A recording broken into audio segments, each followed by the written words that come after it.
कृष्ण वंदे जगत गुरुम। 14वां अध्याय का 7वां और 8वां श्लोक।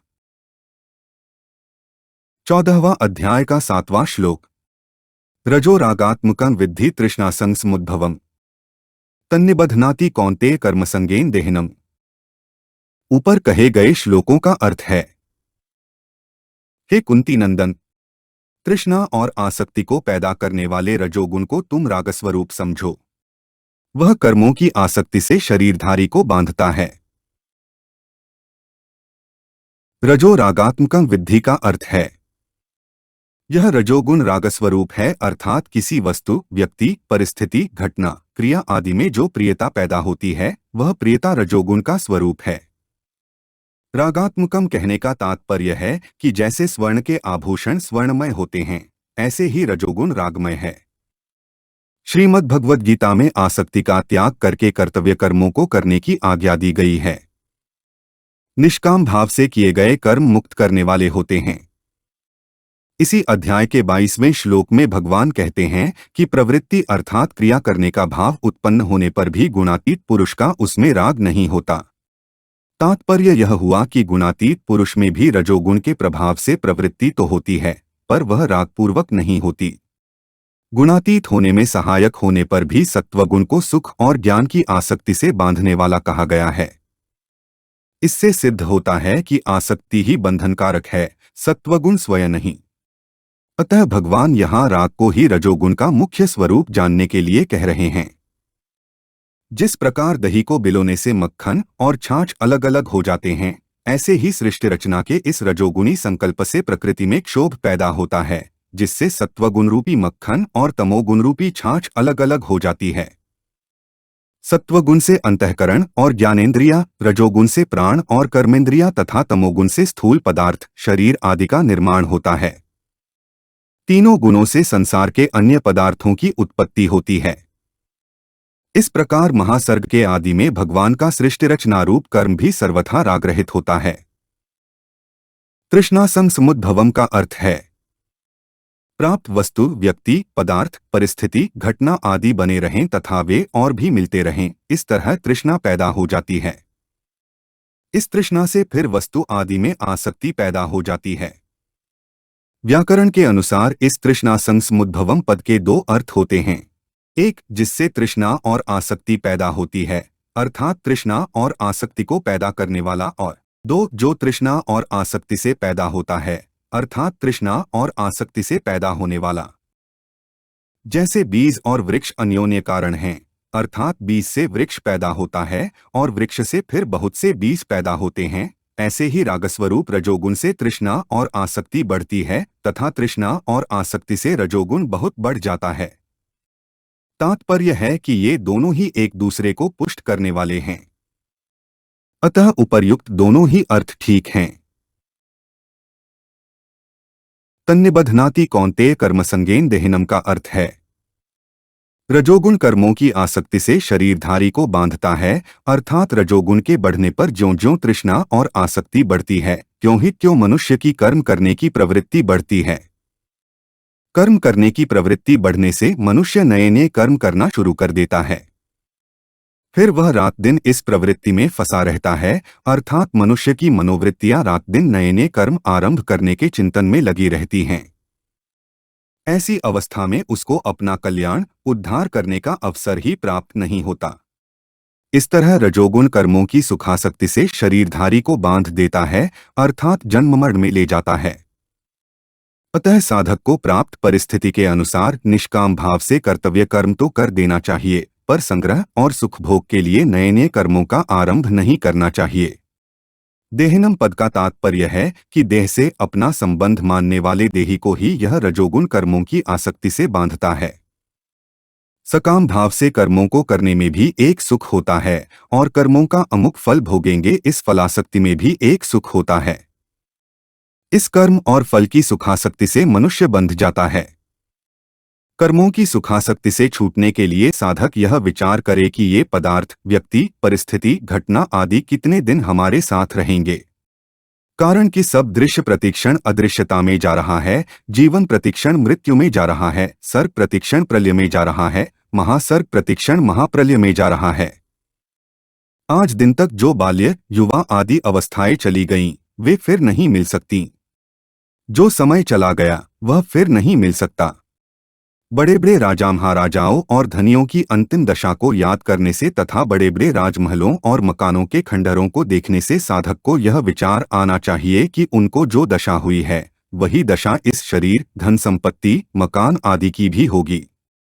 परंतु मैंने इनके प्रलोभन में पड़कर अपनी शक्ति, बुद्धि, समय को बर्बाद कर दिया है। यह तो बड़ी भारी हानि हो गई। ऐसे विचारों से साधक के अंतःकरण में सात्विक वृत्तियां आएंगी और वह कर्मसंग से ऊंचा उठ जाएगा।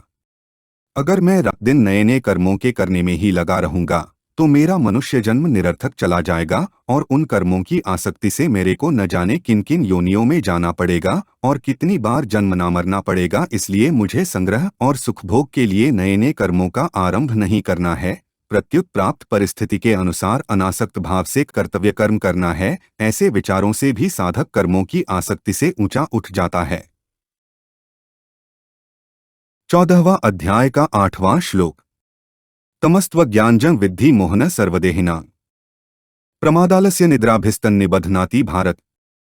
ऊपर कहे गए श्लोकों का अर्थ है, हे भरतवंशी अर्जुन, संपूर्ण देहधारियों को मोहित करने वाले तमोगुण को तुम अज्ञान से उत्पन्न होने वाला समझो। वह प्रमाद, आलस्य और निद्रा के द्वारा देहधारियों को बांधता है। तमस्त्व ज्ञानजं विद्धि मोहन सर्वदेही नाम का अर्थ है सत्वगुण और रजोगुण। इन दोनों से तमोगुण को अत्यंत निकृष्ट बताने के लिए यहाँ तु पद का प्रयोग हुआ है। यह तमोगुण अज्ञान से अर्थात बेसमझी से, मूर्खता से पैदा होता है और संपूर्ण देहधारियों को मोहित कर देता है, अर्थात सतसत कर्तव्य का ज्ञान यानी कि विवेक नहीं होने देता। इतना ही नहीं, यह सांसारिक सुख भोग और संग्रह में भी नहीं लगने देता, अर्थात राजस सुख में भी नहीं जाने देता। फिर सात्विक सुख की तो बात ही क्या है। वास्तव में तमोगुण के द्वारा मोहित होने की बात केवल मनुष्यों के लिए ही है, क्योंकि दूसरे प्राणी तो स्वाभाविक ही तमोगुण से मोहित हैं।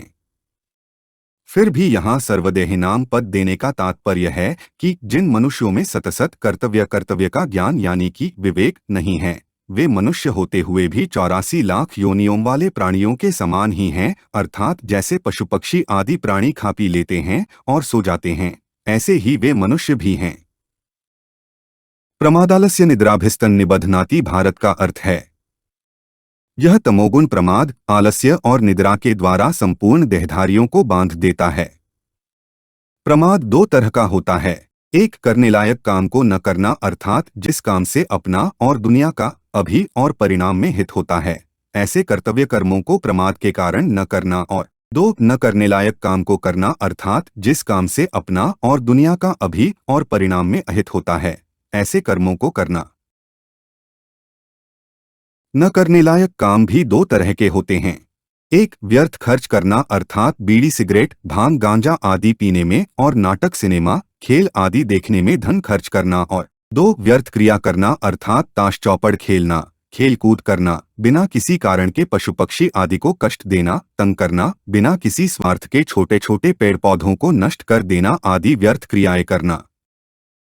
आलस्य भी दो प्रकार का होता है, एक सोते रहना, निकम्मे बैठे रहना, आवश्यक काम न करना और ऐसा विचार रखना कि फिर कर लेंगे, अभी तो बैठे हैं, इस तरह का आलस्य मनुष्य को बांधता है। और दो निद्रा के पहले शरीर भारी हो जाना, वृत्तियों का भारी हो जाना, समझने की शक्ति न रहना, इस तरह का आलस्य दोषी नहीं है, क्योंकि यह आलस्य आता है, मनुष्य करता नहीं। निद्रा भी दो तरह की होती है, एक आवश्यक निद्रा, जो निद्रा शरीर के स्वास्थ्य के लिए नियमित रूप से ली जाती है और जिससे शरीर में हल्कापन आता है, वृत्तियां स्वच्छ होती हैं, बुद्धि को विश्राम मिलता है, ऐसी आवश्यक निद्रा त्याज्य और दोषी नहीं है। भगवान ने भी ऐसी नियमित निद्रों को दोषी नहीं माना है, प्रत्युत योग साधन में सहायक माना है। और दो अनावश्यक निद्रा, जो निद्रा के लिए ली जाती है, जिससे बेहोशी ज्यादा आती है, नींद से उठने पर भी शरीर भारी रहती है, वृत्तियां भारी रहती हैं, पुरानी स्मृति नहीं होती, ऐसी अनावश्यक निद्रा त्याज्य और दोषी है। इस अनावश्यक निद्रा को भगवान ने भी त्याज्य बताया है।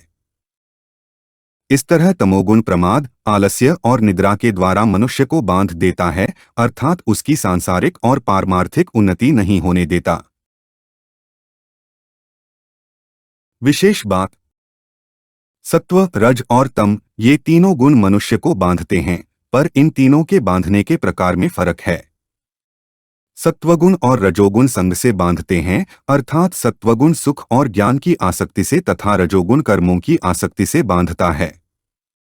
अतः सत्वगुण में सुख संग और ज्ञान संग बताया तथा रजोगुण में कर्म संग बताया, परंतु तमोगुण में संग नहीं बताया, क्योंकि तमोगुण मोहनात्मक है। इसमें किसी का संग करने की जरूरत नहीं पड़ती, यह तो स्वरूप से ही बांधने वाला है।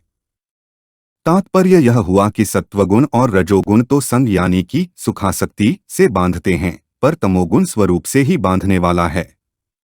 अगर सुख की आसक्ति न हो और ज्ञान का अभिमान न हो तो सुख और ज्ञान बांधने वाले नहीं होते, प्रत्युत गुणातीत करने वाले होते हैं। ऐसे ही कर्म और कर्मफल में आसक्ति न हो तो वह कर्म परमात्म तत्व की प्राप्ति कराने वाला होता है। उपर्युक्त तीनों गुण प्रकृति के कार्य हैं और जीव स्वयं प्रकृति और उसके कार्य गुणों से सर्वथा रहित है। गुणों के साथ संबंध जोड़ने के कारण ही वह स्वयं निर्लिप्त गुणातीत होता हुआ भी गुणों के द्वारा बंध जाता है।